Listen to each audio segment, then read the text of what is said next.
Welcome to R&R Living Life. In this episode, Rick and I explore Stanley Chasm and then make our way along the Plenty Highway to Tobermorey, where we stop for the night. We begin this episode as we leave Simpsons Gap and make our way a further 40 kilometres along Larapinta Drive, surrounded on both sides by spectacular mountain ranges.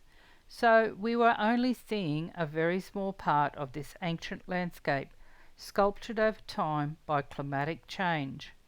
Some 300 to 350 million years ago, a mountain building event created the ranges. Since that time, folding, faulting and erosion has shaped the ranges, creating numerous gaps and gorges. The majestic beauty of the ranges, with their changing hues depending on which side of the road I was looking at, was impressive, while behind the clouds added various shades of greys and whites to the reds, blues and greens of the lush countryside. We could make out where there were watercourses by the Gemtrees.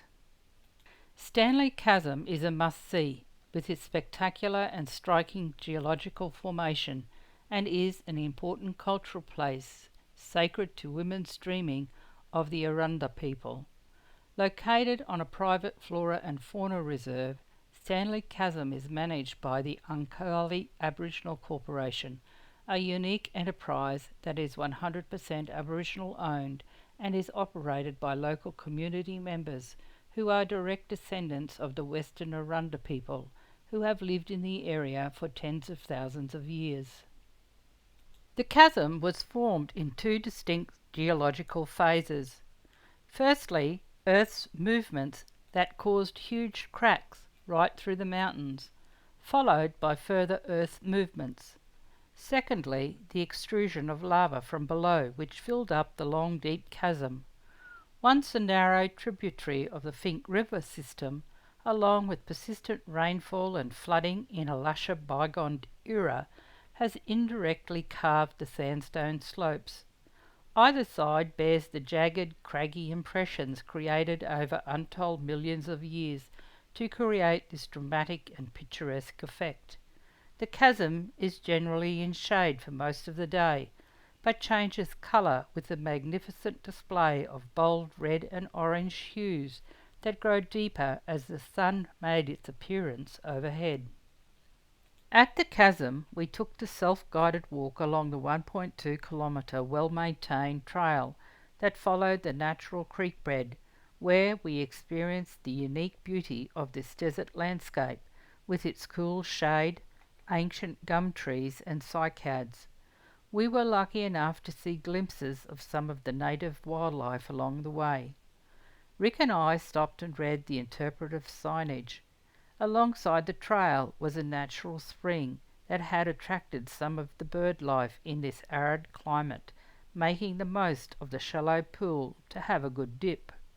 We passed some native flowering plants and the relics of a bygone tropical forest, the cycad palms, and I admired them sprouting out of the rocks and taking refuge in the cool scenic places along the gorge. On reaching the dramatic 80-metre sheer rock face of the chasm, we stopped and admired the sheer scope of it. It was awesome, just as the sun peeked over the rim of the chasm. Rick and I spent time wandering round the bottom of the chasm before returning to the cafe. It is amazing to think that the McDonnell Ranges, or Torture, are composed of many rock types, but are most famous for their red quartzite peaks and gorges, with other rock types including granite, limestone, sandstone and siltstone. Some of the valleys of the range contain fossil evidence of the inland sea that once covered Central Australia. It was such an amazing place. On our return to Alice Springs, we stopped in at Honeymoon Gap, so called because Bob Darkin from the AIF and his wife Vicky, who were married in Alice Springs in 1942, had spent their honeymoon camping at what was then Templar Bar Gap across the road from Simpsons Gap. Their friends drove out to see them, saying that they were going to see the honeymooners at the Gap, with the name Honeymoon Gap sticking. The Darkins eventually bought Simpsons Gap Station and were the owners when the Gap itself became a national park in 1958. When the whole of the station property came under the care of the Conservation Commission in 1970, Bob became the first curator or ranger, with the park linked to other Western parks in 1992 and becoming the West Macdonnell National Park, covering approximately 2,000 square kilometres. While staying in Alice Springs, we did not encounter or hear of any violence, break-ins or vandalism that was reported to be happening in the area at the time. But like many other places, I am sure that it does happen. But if you take all precautions with your things and are prepared for such incidences, what will be will be. We certainly enjoyed our stay in Alice. After 4 nights in the Alice, it was time to move on, though I am sure we could have stayed a couple more days to take in more of the centre of Australia. About half an hour from Alice Springs, our first stop of the day was at the cane marker that marks the highest point on the main route, the Stuart Highway, between Adelaide and Darwin, an interesting spot on the side of the highway. Further on, we stopped at the Tropic of Capricorn. The majority of the territory lies north of the Tropic of Capricorn due to earth-shattering consequences of continental drift. About 50 million years ago, Australia severed its continental contacts with Antarctica and set forth on a northerly course before crashing into Asia, resulting in the New Guinea highlands. Also on board this evolutionary arc were plants and animals, and as the waters warmed, new life forms colonized the water. The seeds of many flora, eaten as fruit by birds or bats, were carried across to Australia on their flight south, along with some reptiles, including the ancestors of tree rats and rock rats, that may have hitched a ride on floating driftwood. The 1,500-kilometre highway connecting Alice Springs and Darwin began as a dirt track servicing the 1870s overland telegraph construction, with part of the dry weather track serving to link the railheads along the route until the Second World War, when civil and military road agencies combined to construct an all-weather sealed highway, vital for the defence of Australia, with major upgrades between 1970 and 1992, creating the Stuart Highway North. A marker, also at the Tropic of Capricorn, was created as a monument to the achievements of the engineers, surveyors and workers in this remote region who made the sealed highway possible. From the Tropic of Capricorn and the Stuart Highway marker, we made our way to the Plenty Highway turnoff, part of Outback Way. Rick and I were looking forward to this stretch of the trip. The road narrowed, but still had a 110 speed limit sign, but there was no way anyone could travel along this stretch of road at that speed safely, but then again I could well be mistaken. Just over half an hour later, we stopped in at Gemtrees, located 140 kilometres northeast of Alice Springs.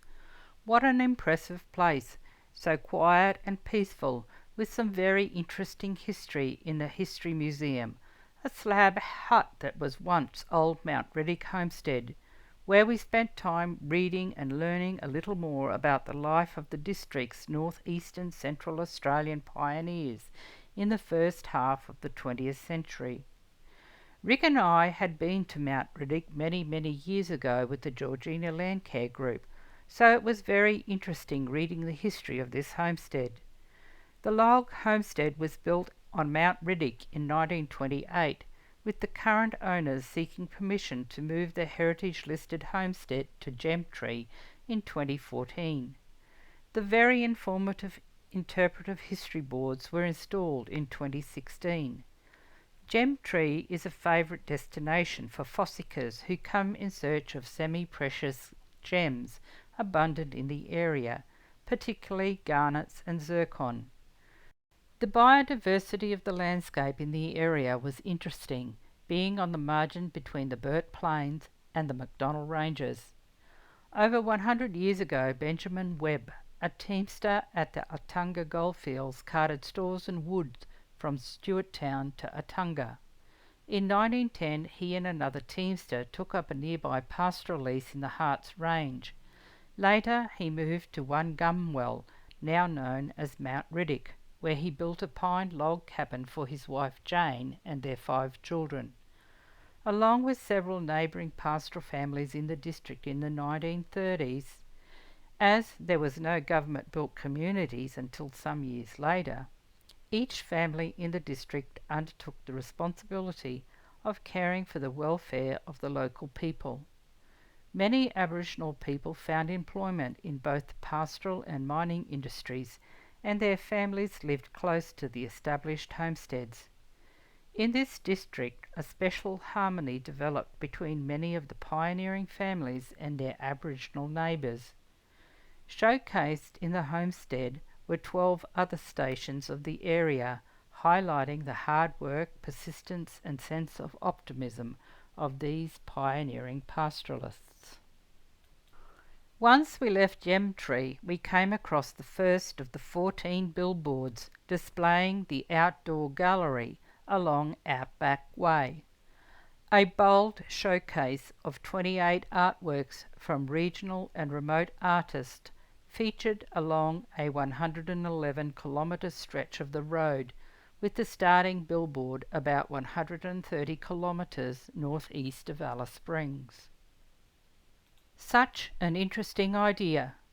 Around midday we left the last stretch of bitumen, with the road becoming gravel, sandy corrugations, rocky, red dirt, and in places short sections of bitumen.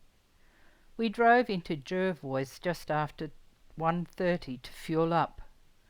Jervios Station is a working cattle property of 2,750 square kilometres, named after the Jervios Ranges that run through the property, and is run jointly with the adjoining property Jinx Station. Together they support around 8,000 head of cattle, which once weaned are sent further south to be reared and fattened. It is interesting to note that the station is classified as being in the bioregion of the Simpson-Strzelecki dune fields. Jervios is also an important weather recording station, with observations taken by staff at the station 3 times a day and sent to the Bureau of Meteorology in Darwin. Although not much rain falls from the sky, in the past locals kept looking skywards for falling rockets. Yes, this part of the desert was historically in the path of possible falling rocket debris. In the 1960s, with Australia involved in a major satellite launching program across Central Australia, with rockets launched over the sparsely populated part of the outback, it presented a danger to outback residents if one landed in a homestead's backyard. In 1966-67, as a result, 19 rocket shelters were built in Central Australia to protect local residents from the rockets being launched from Woomera, with residents being warned prior to launch and encouraged to head for their shelter. One of these such shelters was built at Jervios. After refuelling and having a look around, we drove across the road to the rest stop opposite Jervios Homestead to check the boat and gidget and have a late lunch. We had considered stopping overnight here but decided to continue on. Not far from the boundary between Jervios and Tarleton Downs, we stopped at the enormous ant's nest that hasn't grown since we were last here about 30 years ago, though it is an impressive ant mound. Further on we drove over Arthur River with its 5 channels, and I was thankful we were not travelling during the wet season. Around 3:30 we drove through some scuds, but not enough to lay the dust. I was then busy watching the storms that were going around. with fingers crossed that we did not meet one of them. But we were not so lucky. Around Mount Guide we ran into quite a storm, with about 80 kilometres before our destination at Tobermorey. The rain was so heavy the wipers were on maximum, with the road becoming quite sticky in places. It lasted for about 10 minutes before suddenly it cleared and we were again on dry ground, so stopped to check the boat and gidget before continuing on. Though we did come across some wet patches, overall the road was still in good condition. Closer to Tobermorey, the council were working on upgrading the Plenty, with piles of gravel on one side of the road. We arrived safely at Tobermorey just as the sun was setting.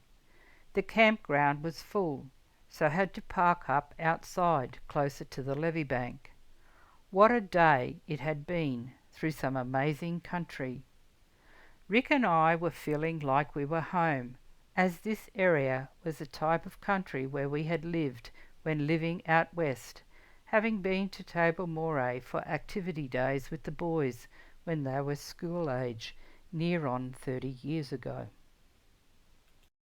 About half an hour after we had set up, a fellow traveller made it into camp beside us, covered in mud, even on his roof, much worse than what we had on our vehicle and caravan. Even though the campground was full, it was very quiet. Rick and I enjoyed the weaners in the yards on the other side of the levee, and the last of the sun as it set through the clouds, as there were still storms around. We were to find out the next day that Glenormiston, closer to Boulia, had 50 millimetres overnight, making the road impassable. Not that it deterred some travellers who tried to make their way along the Plenty, only to get bogged. Rick and I had to laugh because if they had listened to the owners and waited a day or so, they wouldn't have gotten bogged.